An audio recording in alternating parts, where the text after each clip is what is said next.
raining outside today, so I thought it would be a good time to check my mower blades, make sure that they're sharp and ready to go for the season, and also show you that process and how easy it can be to do yourself. Let's go over the equipment that you're going to need to do this. You're going to need some sort of socket set or something to take the blade off the mower. For me, I used to do this manually with the wrench until I got smart and realized there are power tools available. So with that in mind, you just need one of these simple adapters. You can put the socket right onto here, and then you can actually take the blade off without having to do it the old-fashioned way. So very nice to have, not completely essential to do this job, but it will definitely help get the job done a lot quicker. The next tool that you're going to need is an angle grinder.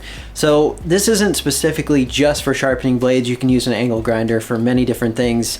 It's not a crazy investment. I don't know what they're running for price right at the moment, but I'll have a link so you can check out the price on the one that I have. These tools are nice to have in general, but if you're going to be sharpening your blades going forward on your own, then this is a small investment to make to do that sharpening at home. The key thing here that I've learned over the years is to use a flap disc. A flap disc is going to be different than a metal grinding disc.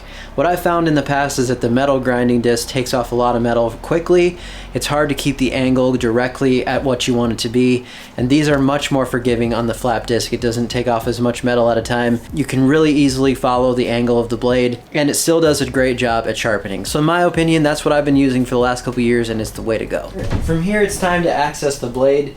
So on some mowers, it's probably easier to lift up this way and hold it down with some weight on the handle. This is a pretty big machine. It's hard to hold the weight onto the handle. So what I like to do is just tip this over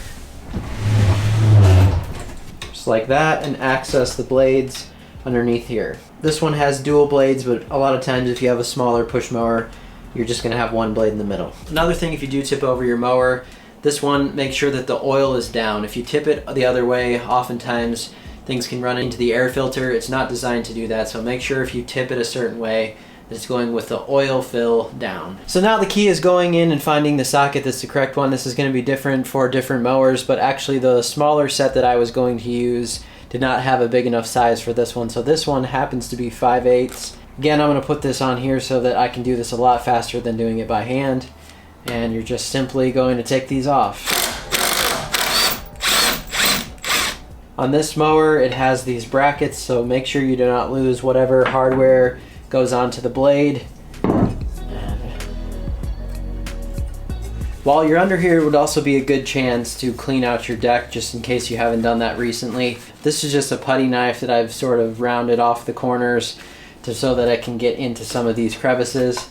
But whatever you can find, you don't want to do anything super aggressive, but anything that starts to build up here is pretty easily removed with something like this. And just make sure that this is clean for the season so that the airflow that's happening under here is designed so that there isn't a bunch of obstruction of grass.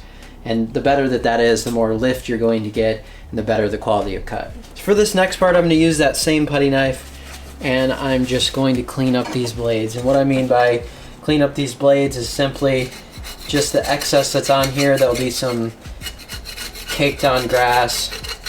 Just want to take off whatever I can. You could use a wheel of some kind if you want to do this faster and without having to use a putty knife, but there's not a lot on here, so I don't need a whole lot of work. Okay, that looks pretty good and clean. And probably be able to tell here. I'll show you a close-up before I sharpen, but these definitely do need to be sharpened. Okay, so I know it would be very nice if we had a vise.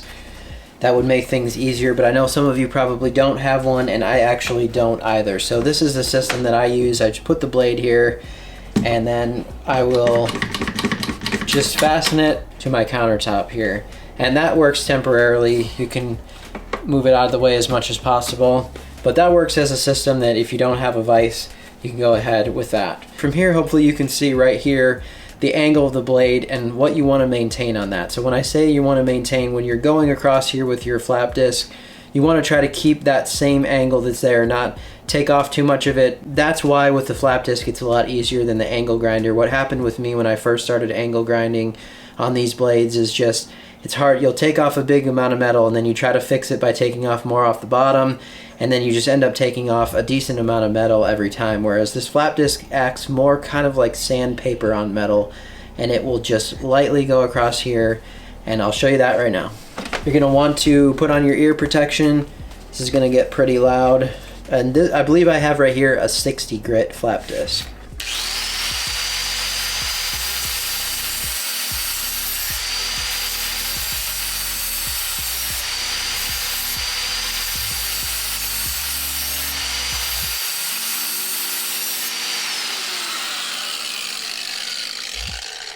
So you can see just how much a few passes through there have cleaned that up very nicely. I'll probably do just a couple more, it looks like, but that's all it really takes to get a nice edge on there.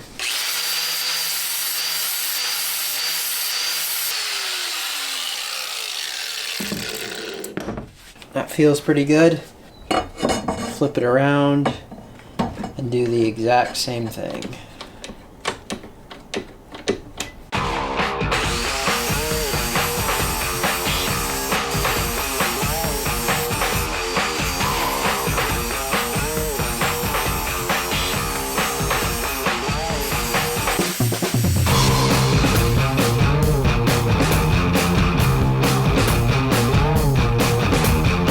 Alright, so I've talked about this little thing in previous videos, and I'm not honestly sure how well it works, but what it's supposed to do is tell you if your blade is in balance. This is a cheap option. There are much more expensive options that I think probably work better than this, but for a general, let's just try to check it type of thing, I do have one of these just to see if I notice anything really out of whack with the balance. So what you're looking for is just to see if anything falls or tips to one side, then you know you have more weight on that side. I don't notice anything too crazy with this one.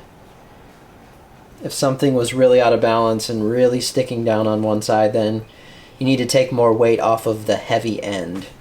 So you would take more weight off of this and it should balance it back out with the weight of that side. So I'm gonna do the other blade, sharpen that, and then we'll get these put back on the machine.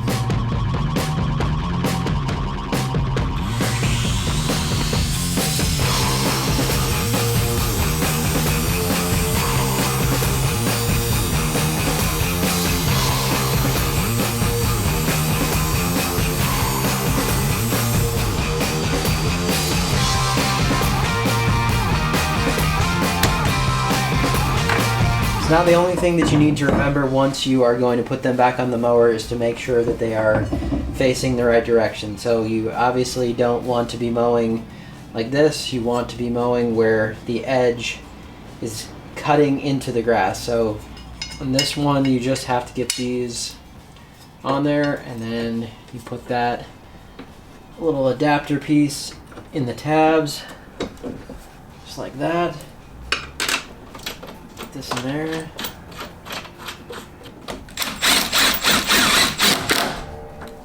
So those are facing the right direction. Now me personally, I will usually just check these with the wrench itself and tighten them down. I'm sure there's a torque spec for it.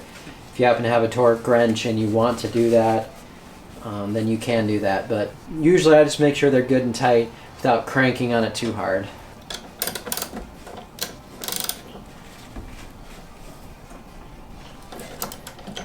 Now you can flip the machine back over.